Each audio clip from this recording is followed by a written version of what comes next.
Vice Chairman Wheeler. I know you like to sit there, Oh, I know. but You had it already. the staff put it up here since you're Mr. Vice Chairman now. That's up to you, though. Vice Chairman sits wherever he or she wants. I'm chained up here to this chair. The spell breaks in December. All right. I want to welcome everybody to our first meeting on Judiciary. Obviously, we don't have a bill on the agenda, as you've seen, but I still think this is worthwhile testimony to take, and I want to thank the commissioner and the captain for coming this morning to bring us up to speed on that. Before we get into that, I do want to have our roll call, please, sir. Senator Berg. Senator Carroll. Here. Senator Deneen. Senator Neal. Senator Schickel. Senator Stivers. Senator Storm. Here. Senator Turner. Here. Vice Chair Wheeler. Here. Chair Westerfield. Here. All right. Seeing that we have a quorum and we're authorized to do business, even though we have no business to officially conduct other than to hear, I do want to welcome everybody here. Before we jump into the testimony, I do want to recognize him and members of my caucus, who apparently that's all we've got. You guys will meet him at our caucus meeting later. But the new later model 3rd District Senator to be, Craig Richardson, is there in the back. He filed to run for my seat and is unopposed. So you'll have a chance to meet Craig later on today. With that, Commissioner, Captain, you have the floor. Good morning, everyone. Just to go ahead and, if you're not aware, my name is Philip Burnett Jr., and I'm the Commissioner of Kentucky State Police. And I'm present with Commander of Kentucky State Police Forensic Laboratory, Captain Joey Adams. And we'll be providing you information about the workings of our labs across Kentucky. First, I'd like to thank the committee for having us here today, for having KSP by looking at by having us here shows the General Assembly their continued support of crime victims and the Kentucky State Police efforts in supporting crime victims in relation to needs that we have at the forensic laboratory.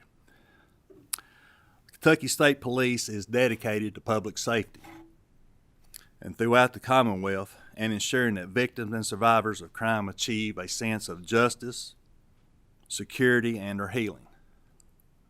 One indispensable element of KSP goals is to accurately and timely delivery of scientific testing through our forensic laboratory system.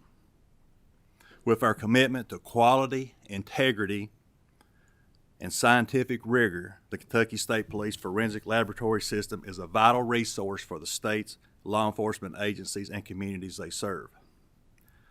Annually, there's 6 KSP laboratories across the state that analyze over 35,000 submissions from over 400 plus law enforcement agencies across Kentucky, across various disciplines, including seized drugs, toxicology, firearms and tool marks, trace chemistry, breath alcohol, latent fingerprints, and forensic biology.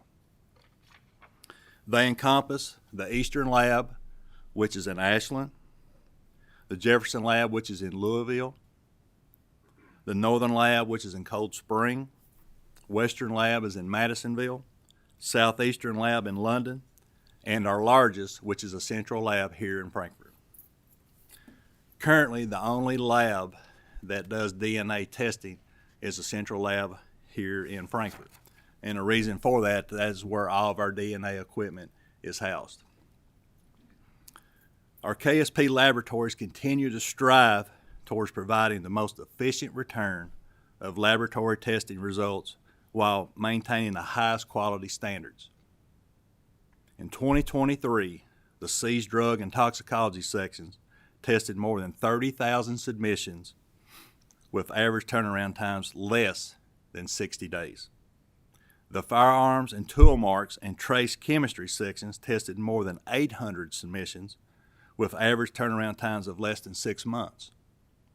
Additionally, the DNA database section analyzed more than 11,000 convicted offender samples with an average turnaround time of approximately 23 days, and our breath alcohol technicians serviced and collaborated in toxicological instruments across all 120 counties across Kentucky.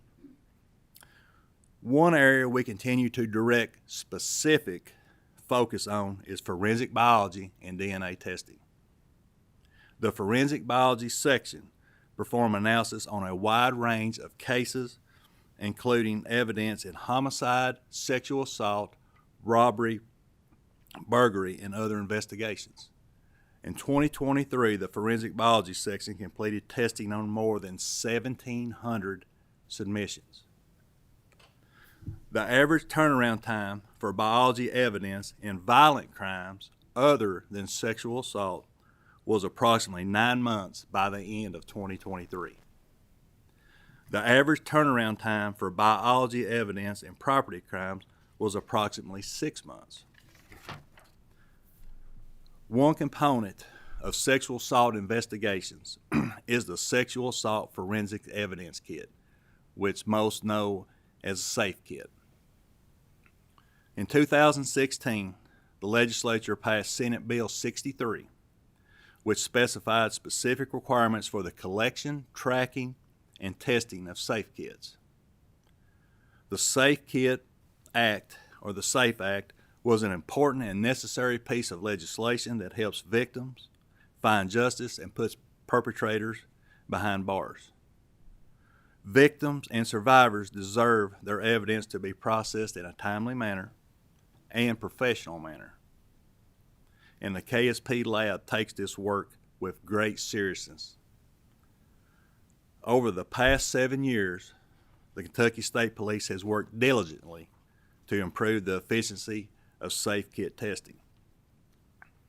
Specifically, KSP laboratories have implemented 3 important initiatives in addition to acquiring advanced automated instrumentation with funding provided by the General Assembly in the recent years.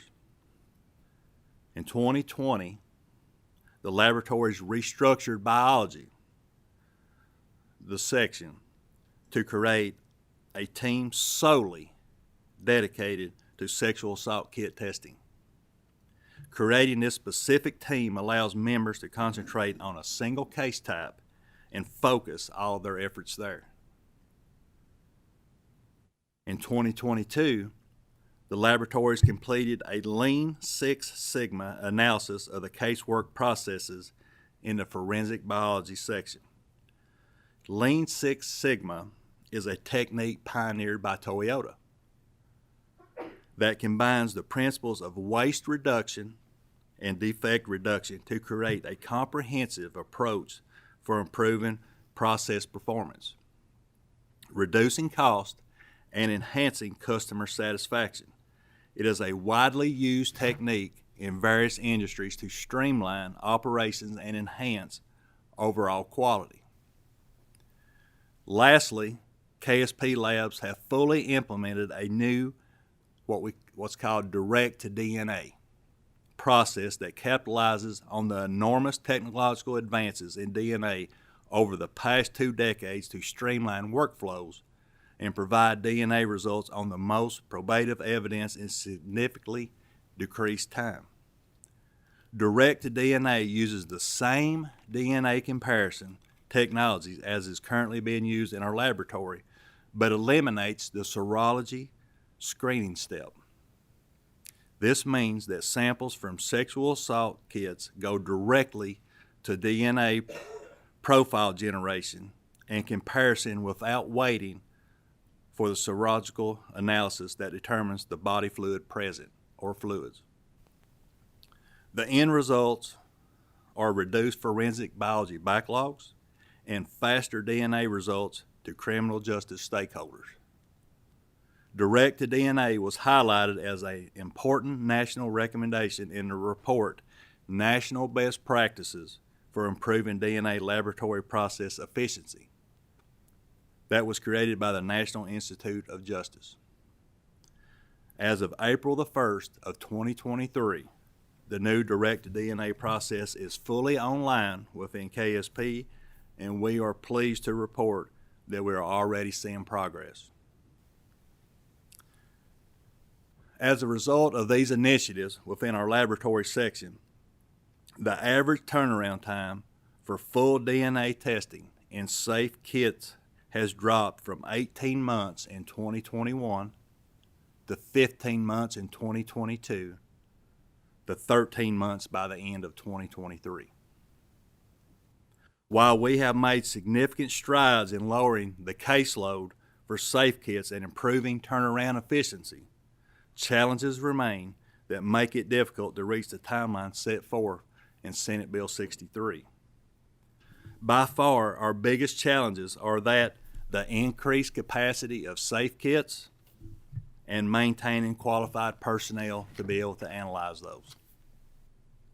But before I go on, there's one important caveat to mention at this point, and that's what is the difference between a safe kits that we're talking about today and reporting, and the previously untested safe kits before 2016 that were tested in the Danny and Saki program.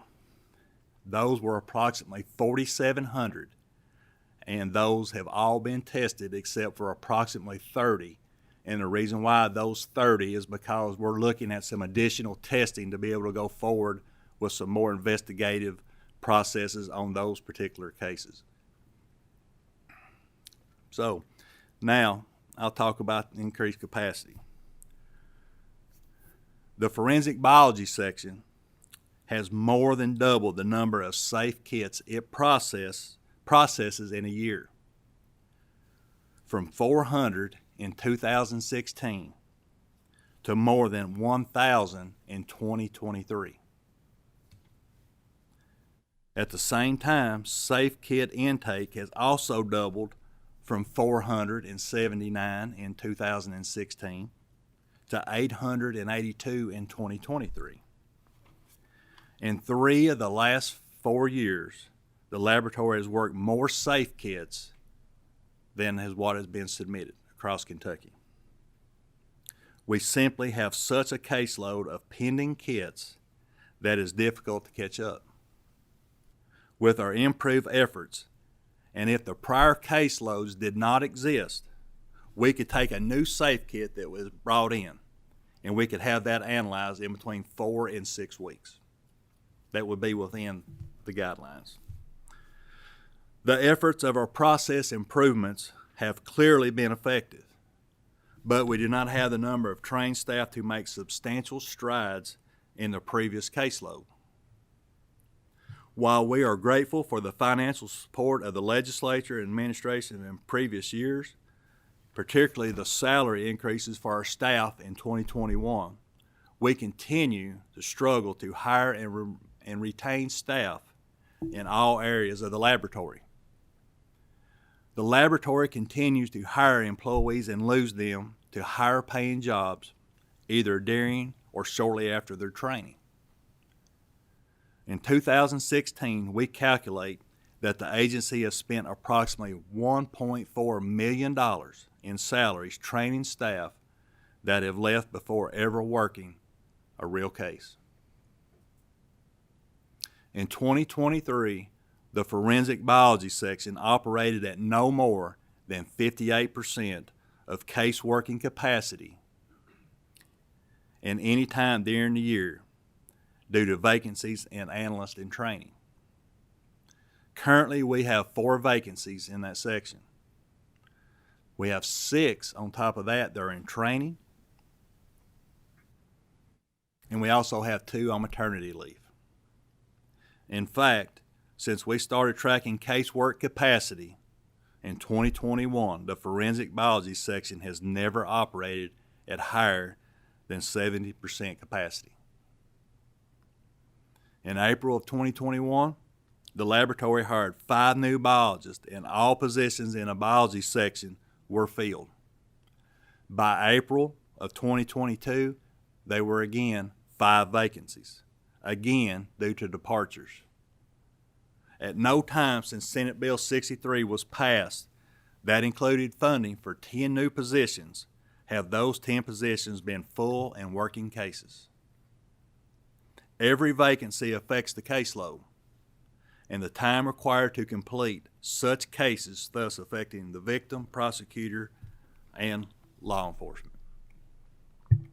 And this does not even factor in the time certified analysts are pulled from the actual safe kit testing due to having to conduct in-house training or upcoming analysts, and time spent testifying across Kentucky in felony convictions. Or prosecutions, sorry. The KSP forensic personnel we have been able to keep in place have worked relentlessly and tirelessly on this caseload. And I would like to take time to recognize them for their efforts, what they're working with on their staffing level. We must have a full staff of our certified forensic analysts. Now, after we talked about increased capacity, the second issue is talk about competitive pay for our forensic personnel. In recent years, the field of forensic science has become increasingly crucial for the successful investigation and prosecution of crimes. This includes exonerating the innocent, whether initially a suspect in a case or previously convicted. The demand for highly skilled and knowledgeable forensic scientists has risen significantly, leading to a fierce competition among states to attract and retain top talent. To ensure the effectiveness and efficiency of forensic investigations in Kentucky, it is imperative to increase forensic science salaries to be competitive with those offered by surrounding state crime labs. Currently, the starting salary for a Kentucky forensic science position is $44,210. That ranks 47th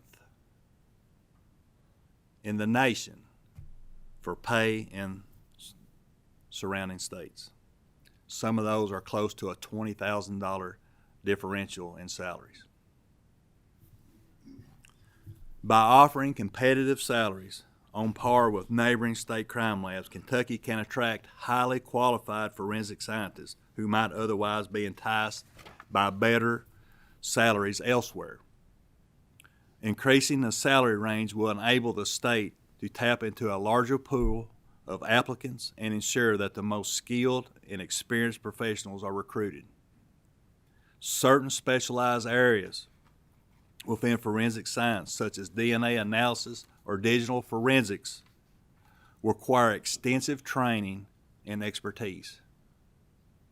Kentucky is the home of one of the nation's oldest and most highly regarded undergraduate forensic science programs at our Eastern Kentucky University. At one time, graduates from EKU comprised a significant amount of the workforce at our KSP laboratories.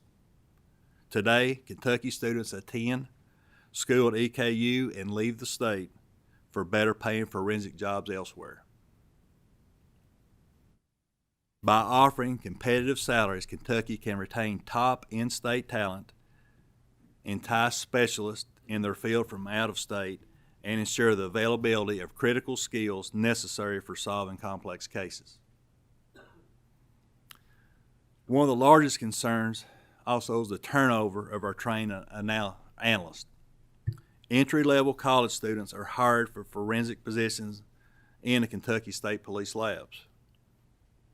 Trained, work cases for a year or two, and then they leave the agency for another forensic laboratory in a surrounding state. Currently, the gap in salaries in Kentucky between Kentucky and neighboring states can contribute to high turnover rates among forensic scientists. Increasing salaries to match or exceed those of surrounding state crime labs will create a more stable and attractive work environment and reduce turnover rates significantly. This stability will ensure the continuity of casework and prevent the loss of institutional knowledge and experience. With the constant turnover of analysts, the KSP Central Laboratory Branch Forensic Biology sections are currently operating at about 58% of its personnel capacity. You know, I mentioned earlier that KSP has spent $1.4 million in salaries to train staff who resign even before working their first analysis of their own. It is very difficult to overcome such in a timely fashion, and also because it takes a minimum of 12 months to hire someone before they can conduct analysis on their own. Increasing forensic scientists' salaries in Kentucky to compete with those of surrounding state crime labs is a strategic investment in the state's forensic capabilities. By attracting and retaining top talent, reducing turnover rates, and fostering professional development and collaboration, Kentucky can elevate its forensic science sector to new heights for a stronger criminal justice system here in Kentucky. Another issue within the laboratory is the breath alcohol technician series is also significantly underpaid. Entry-level positions are posted for hire with very few applications submitted with the proper qualifications due to the low salary. As a result, only one or two applicants on the register to interview, and often they are not the quality of employee that the agency needs when dealing with criminal cases that impact the life, liberty, and safety of our citizens. In the past 3 years, 4 separate breath alcohol registers have posted for hire with 6 openings for each register. Of those 24 potential hiring opportunities, 2 candidates were found suitable to hire. Both were hired and left the agency within 1 year. The salaries need to be more competitive to recruit and retain qualified employees.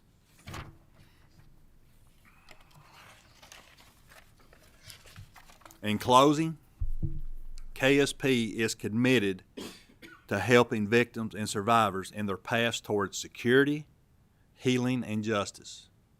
The lab conducts essential work for the Commonwealth to help solve crimes and get criminals off our streets and out of our communities. The 2016 SAFE Act was necessary and important for survivors of sexual assault, and it was a critical step to ensure that all SAFE kits were sent to the KSP lab for processing. KSP takes this work seriously, and even though it has resulted in significant increase in volume, KSP is vigorously committed to reducing the processing time and addressing recruitment and retention barriers to serve each and every crime victim. Thank you for your time, and now Captain Adams and I will take any of your questions.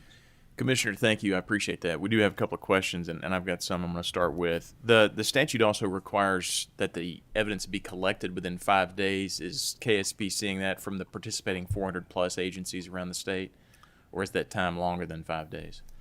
I don't have that information in front of me. I apologize, but I can report back to you. If you would, please, so I can share that with the committee members. Yes, sir. That's also required by the SAFE Act. And I appreciate you mentioning that.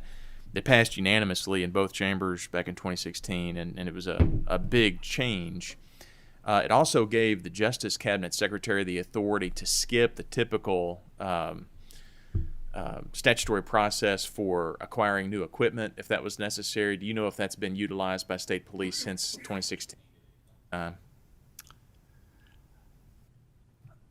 I feel like that our previous lab director, Laura Sudkamp, that we utilized that one time. Maybe it was the repair of a machine, but I don't have that exact information, but I can get that back to you. But I do believe that we had addressed that one time before. Yes, sir. And you mentioned that there were 10 positions. How many positions, and you went through a lot of stats, and I didn't catch everything that you said. How many positions are open today in the DNA section? A total of 32, but we have 4 that are vacant, 6 that are in training. So and 2 in maternity leave. Yes, sir. How long is that training? Are they about to? They come in at different times, Sure. So different people will come out and be able to do their own at different intervals within their training. As the SAFE Act also requires a report every August on an annual basis from the state police on how you're doing on these backlogs with regard specifically to DNA. Do you know if that's been provided? I do think we have completed those. Yes, sir. Okay. I haven't seen those. Maybe they're in another report, contain somewhere else that I've missed. I will If you don't ensure mind, that run that you down. that Thank you will you. be run down and submitted to you. I appreciate that. Yes. Because I want to share that with the others. And how many? Because I'm relieved to hear that the wait time has been substantially reduced from 18 months, which is pretty bad, Yeah. down to now I think you said 13 months on average as of the end of 23. Of course, the statute requires 90 days. Yes. Have you all made a request for the funding that you believe is necessary to get those salaries up? We have, we have talked with administration. I think the administration is incorporate those into the request for civilian raises that would go across state government to be able to try to help and increase those salaries. You mentioned this also, but it'd be helpful, and again, you can follow up after the committee, but I'd like to know where we are next to each of our neighboring states. At one point, that was a stat that we had, or that I had, and it's been several years ago, maybe closer in time to the SAFE Act's passage in 2016, but I knew what our starting salary was for your lab folks compared to everybody around us, and we were at least 10 grand beneath, if not more than 10 grand. In fact, I think our second and third level management was still substantially below beginning salaries in neighboring states, and the private sector is a whole other problem altogether. I have those, sir. Thank you. If you could provide that. Tennessee Laboratory now starts analysis with, or analyst with no experience at $66,000 and $96. Indiana State Police starts their new analyst at $63,689. Ohio is at $60,528. Illinois is at $58,244. And West Virginia is at $57,530. And we are, And also Missouri pays theirs $49,680, and they face the same struggles that we're facing with staffing, but ours currently right now is $44,610. it is embarrassing. It is embarrassing. I'd be remiss if I didn't, it's not your fault, but I'd be remiss if I didn't give some grief to the administration. The legislature's asked for a salary study, and we waited, and we waited, and we have it now. It finally, I think, came in November. But that hamstrung our ability to adequately fund not just state police, and not just the Justice Cabinet, but everybody else in state government, and to help us compete as effectively as we need to everywhere else. I'm glad we have that now, but that kept us from being able to do as much as we needed to do and should have done a lot sooner than we did. Again, I think that's a finance cabinet issue or an administration level issue, not state police. But I think that report was a year or so late. Last question before I turn to the other members that have questions here. I don't like it, but we had to do that right before the passage of the SAFE Act, or even after the passage of the SAFE Act. We had to rely on out-of-state labs. Are you all utilizing out-of-state labs to help catch up on that backlog? We do not, sir. How many cases are waiting right now? Do you have those? Approximately 1,000. Just for some historical context, the SAFE Act was passed because we had a 3,000 case backlog. It's unnerving to know that we're getting in that neighborhood again. I know that's unnerving for you all. That's unacceptable. Senator Wheeler. I'll defer to Senator Turner, Mr. Chairman. Yes, sir. Senator Turner. Thank you, Mr. Chairman. I may have a little line of questioning. Captain, we had the same problem with the police officers that we were training. Is there a process, and we took care of that kind of last year in the bill that I did, that made them pay 5 years back, basically. They had to stay with us 5 years or pay it back. Do we have the training program like that we can do that to help educate these people and then put them under contract at the beginning to require them to stay with us even after we get, and it's obvious we're going to have to get an upgrade in the salary, but that still wouldn't prevent them from leaving if we educate them. Is there some way that we could do that same process? We don't. There's not a process in place for those personnel that come into our laboratory for that. That could be potentially a double-edged sword to where if they see that coming in, that they may not even come over to us if they see that that's a possibility that they have to pay that back. So it could hamper our efforts until we get our pay where it's competitive. Now, if our pay was competitive with the surrounding states, then that could be, looked at a little bit more. But as of right now, we're so far from that, we feel like we wouldn't even have very little interaction or interest in our positions. Thank you, Mr. Chairman. I was trying to say that if once we got up to that proper salary, could we do something like that that would keep them, because the state next door could raise their salary again and they could still leave, correct? Yes. And we've got nowhere where it really helps us. I'm just trying to figure out some secure way of keeping a stability in your agency by saying, we will help educate you. We're going to raise the salary up, but we're going to lock you in if we educate you like we're doing the police officers. Is that a feasible proposition that you could entertain in your agency? Yeah, I think we could entertain that, yes. Okay. So we might be able to solve the problem by keeping them for a number of years so we don't have this high turnover and loss by doing that. Yes. You think you could do that? Yes. All right. Thank you, Mr. Chairman. Senator Wheeler, you wanted to add on to that? Thank you, Mr. Chairman, and I agree with Senator Turner, and that was a good bill that he passed last year for the municipalities of Kentucky. I guess if I understood your testimony correctly, that you're training these people and they're leaving before they work their first case. So if that is in fact the situation, what have we really lost? Because they never did work for you anyway after you paid to train them. The only thing is just the time, and then that, but not being able to address the caseload because, we've had to take so many of our assets that we have. Already our forensic scientists are having to go time away from the bench on analyzing safe kits to be able to train those. Gotcha.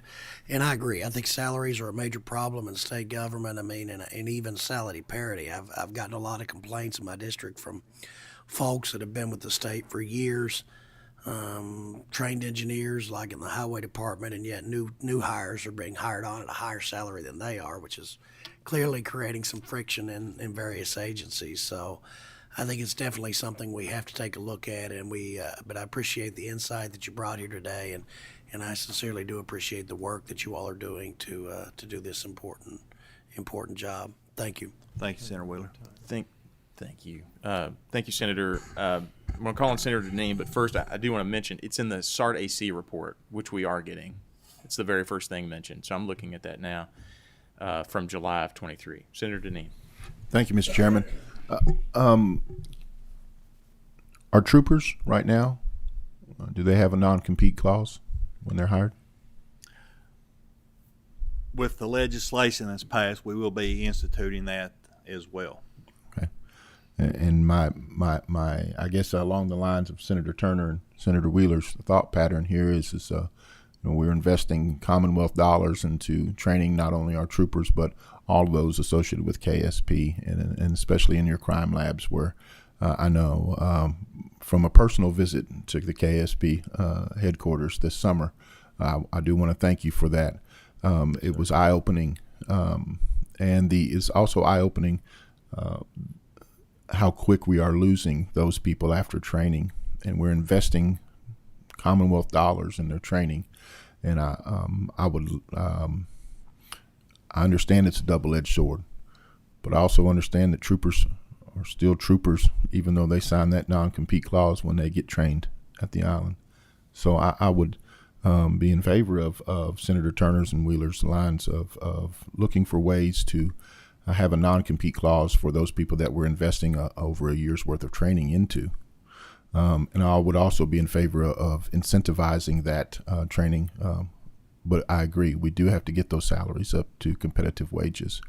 And they do need the help. They are behind. So thank you, Mr. Chairman. Thank you, sir.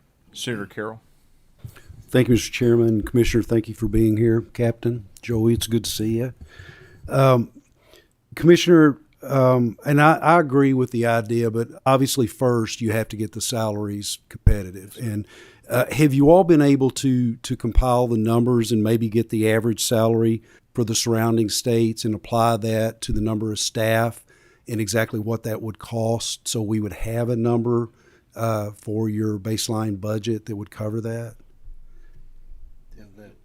Yes. We don't have that exactly, but I can get that to you. Okay, Senator Carroll. that would help. And is that kind of what you all are looking for? Is just an average, not at the top, not at the bottom, but to be competitive? Do you think that would do it? And do you all do exit interviews so you know kind of what it is you all need to do to get where we need to be? Yes. Typically, I'll read a resignation, and over 90% of them say that Kentucky is no longer competitive in my field, and I'm going other places. That's what they all describe as to why they're leaving. Okay. And so obviously we need to know what that number is, and just, putting that along with all state employees, that's really not going to help much for our purposes. With the cases that you have, and I remember KSP used micro diagnostics, I think, down in Nashville quite a bit to contract out. Are you all doing any contracting? And with the salary surplus from positions that aren't filled, are you all using any of those funds to contract out to try to make sure you're keeping up with your caseload? I'm going to let Captain Adams elaborate on that one, Senator Carroll. No, sir, we're not sending any of our casework out. Nothing's going out anymore? Not for this, for our caseload that we have right here. Now, if it's a request to do some other additional testing, if it's paid for by other funds, then we do send some of those out. Okay, for this particular caseload, is there a reason we're not sending it out? Then it becomes an issue, as even though those cases get sent out, once they come back into our laboratory, they still have to be evaluated and reanalyzed and look at the information that has been submitted from that outside lab before it can even think about being in CODIS eligibility. So we have to still case review those cases that come back in. So it's a short. It helps you on the Is that just a front peer end, review? but it doesn't. It's the peer review portion of that. Yes, sir. Okay, thank you. Sorry, Senator, go ahead. And with the surplus that you all have for vacant positions, are you all able to do anything with that funding that might help keep people there, if there are bonuses or whatever the case might be? Do you have much flexibility with that, I guess is what I'm asking. I don't believe we have any flexibility about any bonuses or anything. That we'd have to go through, to my understanding, personnel to be able to do anything like that. Okay. And I think we all agree that the salaries have got to come up on that, and we have kicked this around long enough, and it's costing us money by kicking it around over the long haul. Last question is, are there ever any conversations with surrounding states about partnering and joining labs, having joint labs in an effort to save money? Is that, and I'm thinking outside the box, because this is there's just a no-win situation, and I don't know what the supply coming out of colleges is for these positions. Are there enough students coming out? Is there a shortage in this type of workforce participant? Would there be any advantages to, say, Kentucky and Ohio, Indiana building a joint lab as far as savings? I'm not aware of anything on that, which I have not been in intricate discussions with any of the lab directors. I do know that in Tennessee they built a new laboratory down there. I think it was excess of $40 million new laboratory, I think, down there TBI did. But that'll be all I could expand upon with that, sir. Well, I know there would be struggles with that because of different laws and stuff, and I get it, and I'm just curious if other states do that, if that would be an option that would be a savings for both states. I think that's all I have, and if we could get the numbers on the actual cost to get competitive, I think that would be helpful. But last question. Do we have a new director for the lab yet? We do not. Okay. Where are we on filling that position? We are looking at doing some restructuring within the laboratory where we may have lab managers, but we're still kind of looking at that. We have tossed around doing a national search if we go with an actual lab director, but that's some things that we're still discussing internally, what would be best for the agency and the KSP forensic laboratory section. Okay. You need to find another Laura Sudkamp, or hire one from within that's just as good. Yeah, 'Cause agree completely. She's top phenomenal. notch. Yep. Yes, she is. Yep. Gentlemen, thank you. Thank you, Mr. Chairman. Yes, sir. Your question is interesting, and I want to share this stat. According to the CSG Justice Center, 56% of the crimes reported law enforcement in 2022 in Kentucky remain unsolved. Part of that is certainly attributable to lab backups, and that's not all lab backups. There are a lot of reasons why cases never even get to the lab. But solving the violent crimes that we have is as big an issue as prosecuting the cases we do catch and find offenders for. Senator Storm with the last question. Thank you all for your testimony. Today you've talked a lot about analysts, and I want to make sure that we're all clear. What is the degree requirement for an analyst to be employed at the lab? And secondly, are there any other categories of employees at the lab that you have shortages in? Well, the degree would be in a biology or a chemistry degree, depending on which position they went there, for either biology or chemistry or drug section. I don't know the qualification for the breath alcohol techs. I'd have to get back with you on that, but we do have a shortage in that field also. So three categories of shortages. Yes. Thank you. Anything else, Senator? No. If you would mind, and you might have the numbers here with you, or you can provide them to us in writing by email or what have you, so I can distribute to the committee. I'd be curious to know where you are on time to finish on your other sections of the lab. I had an opportunity to reach out to the lab in Laura's office several months ago, but in the back half of 23, because of a case that was pending in front of a local county out in my area, and I had spoken to the county attorney and spoken to the victim's advocate, and there was some confusion about that, and I got some information, and the backlogs there weren't substantial backlogs. I thought the turnaround time was pretty reasonable, within a few weeks. But if you could provide that across sections, that'd be helpful.